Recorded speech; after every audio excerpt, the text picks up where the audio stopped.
Hello everybody, and welcome back to the 17th episode of my Adventures in Infdev Plus series. In this episode, I finally catch up on the counter houses, explore more of the Crimson, and talk about the future of Infdev Plus. Let's get into it. To start out, here's a time lapse of the progress I've made on commenter houses. By the end of it, I'll be all caught up and will have shown each one. Please keep in mind that for most of these, they're just different houses that I've stuck a name onto. If you notice somebody's house looking better than somebody else's, don't take it too personally. I just like to experiment with different styles, and this allows me to do that nicely. Anyways, the music you're hearing now is Soybean 56's Summer Morning in the original piano version. Enjoy.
I now continue exploring the Crimson, specifically the place where I died last time and never came back. I find an interesting enemy within.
So even though that fight didn't go as planned, I did still find the chest, so I was able to get the loot, so that's good.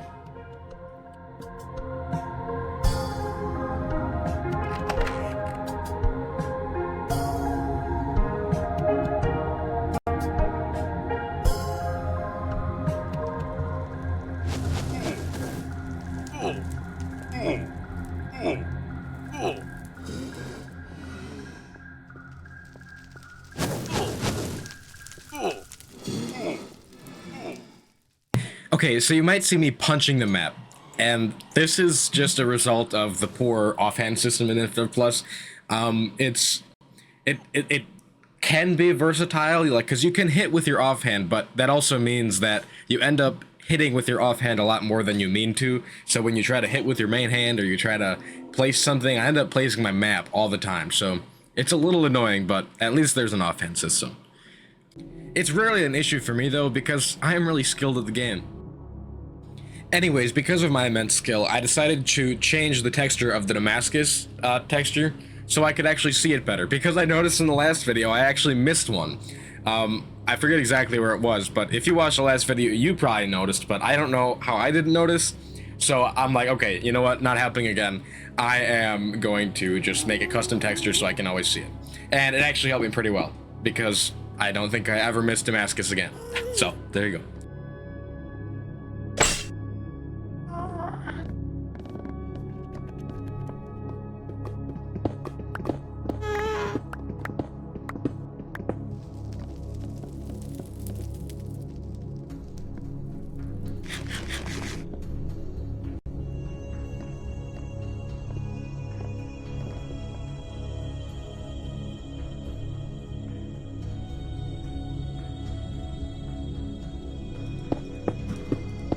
Unfortunately, I'm pretty sure there's no dungeon that belongs in...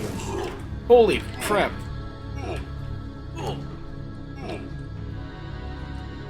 Where was he? What? Okay, never mind. Anyways, I'm pretty sure there's no dungeon that resides, like, that's made for the amethyst biome, which is unfortunate because it would have been really cool to have one of those, like, maybe like a big golem or something as the final boss, or... I don't know exactly, but I think that's definitely a missed opportunity. There could have been some pretty cool things. I mean, the mod's only in 0.6, though. I mean, there's plenty of time for that to be added, so... that is definitely a feature that I hope to see someday. Oh, jeez.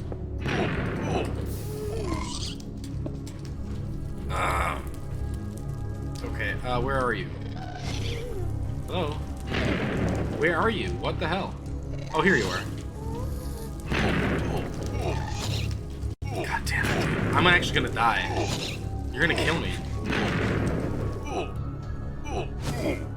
Okay, so we're gonna skip through the next 30 minutes where I fail to make it to that graveyard, and we're just gonna skip it to the point to where I do make it to the graveyard.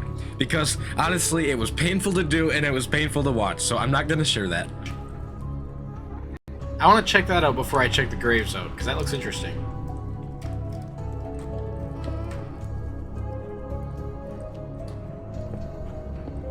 Ooh, it has a chest. Wow, I have blood vein. They have blood vein beats.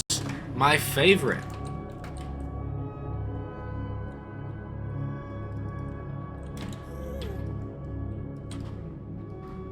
I still always find it so cool to just look around here.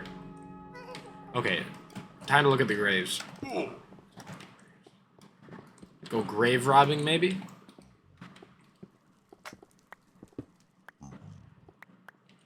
What is scroll? Oh, these have like stuff.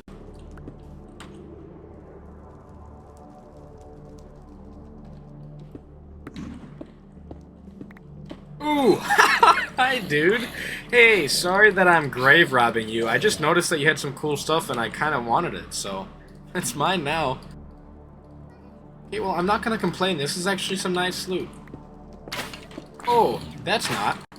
Should I just break this all and then come back after and grab it? I feel like that would be not only more entertaining, but just more efficient, so I'm gonna do that. Might as well just ignore these guys too, because they can't even hit me. Like, I don't know why they're so bad at the game, but like, I've not gotten hurt from one of these guys at all, so they just suck, I guess.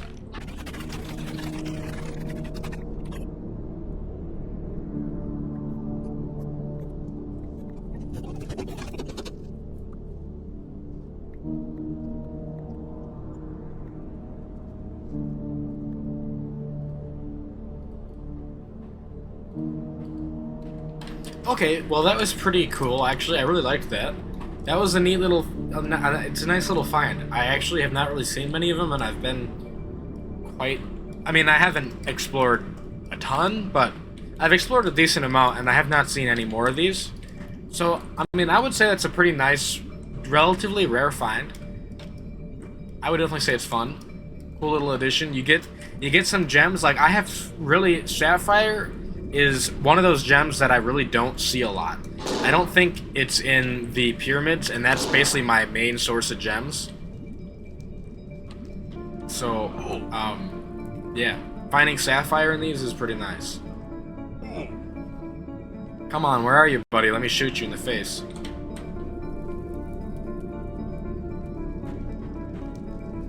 I don't want to waste the bullet. Okay, whatever. Oh. Well, I guess I don't have to worry about that. What now? Do I just go home, or... I don't know, I feel like there's more to find, but I really don't think there is, actually. I think I found all the structures in this biome. Or not biome, dimension. I suppose there's more loot I could find. I know there's more loot for sure, but that would involve finding more dungeons. And I have a massive skill issue, so I'm not sure if I want to do that. Maybe first I want to go home. That might be a good idea. There we go. I can safely say this grappling hook is literally my favorite item in the game. I don't know that anything can top it, but we'll see. Oh, you know what? I realized I never even used the stationary invisibility. I still don't know how it works. So, funny story, yes, I actually did use the stationary invincibility. Turns out that I don't actually have to be that stationary, because when I wasn't getting hit by the mobs in the graveyard, that was because of the crown. So, it was working, I just didn't know it was working, so that's pretty cool. Bigger, so hopefully I find the rest of the loot. I'm not sure if I'll find all of it, but I do want to find more of it, because I know there's some cool stuff. I already forget what it was, but I know there was cool stuff that I wanted, so... Anyways. Oh no. Don't grapple there, because I'll be dangling over the lava with nowhere to go.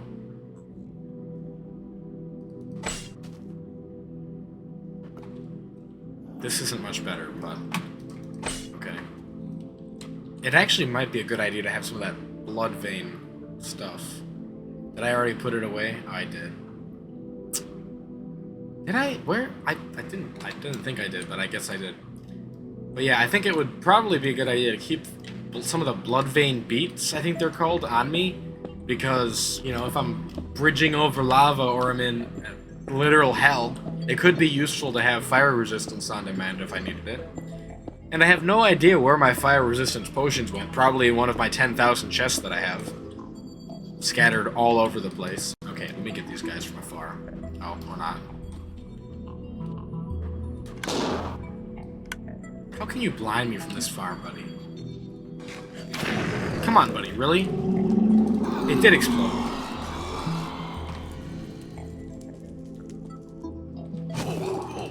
Are you kidding me? Are you actually kidding me? What was I even supposed to do? What was I supposed to do there? How was I dying? What was happening? Oh my goodness. I may or may not have just closed out the game after that, so... so, I should say, I was horribly underprepared for the Crimson. I should have prepared a lot more. I should have gotten potions, I should have gotten better gear, and I didn't do any of that, and thus my experience was subpar. So, I definitely have some advice. If you're gonna go in the Crimson, get full diamond gear, bring fire resistance potions, bring health potions, bring golden apples, and be ready to use them, and don't just, you know, barricade yourself in a hole like I did, because it's not gonna work very well.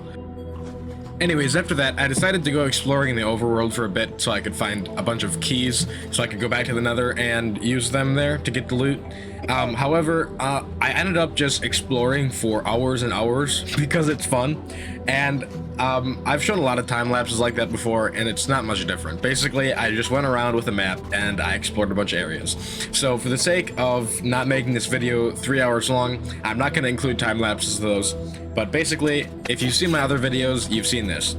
It's not much different. So anyways, I really appreciate all the support I've been getting on these videos, and if you have any feedback, feel free to give it. But anyways, I wanted to talk about the future of Infdev Plus. Basically, the update that was going to be 0.7, the Astral update, which is essentially Infdev Plus. Oh my fucking god, if there could be an easier name, that'd be great. Which is essentially Infdev Plus's take on a floating skyline dimension, has been released as a pre-release of 1.0. So basically, instead of having 0.7, 0.8, etc., they're just going to release 1.0. But the reason that it's a pre-release right now is because the dungeons aren't finished. So this is just the base dimension, as well as some other features, which I'll go over in the next video. But once the dungeons are added, 1.0 will be released, and that will include multiplayer and stuff like that. And this also means that currently, Infdev Plus is public to play now. Which is cool. I know a lot of you have been asking for the jar and stuff like that, and I just couldn't give it because we weren't allowed to. But now the mod is public again, and you can get it from the Legacy Plus fan server, which is linked in the description as always. But anyways, yeah, I look forward to exploring that, and I'll see you in the next video. Have a good one.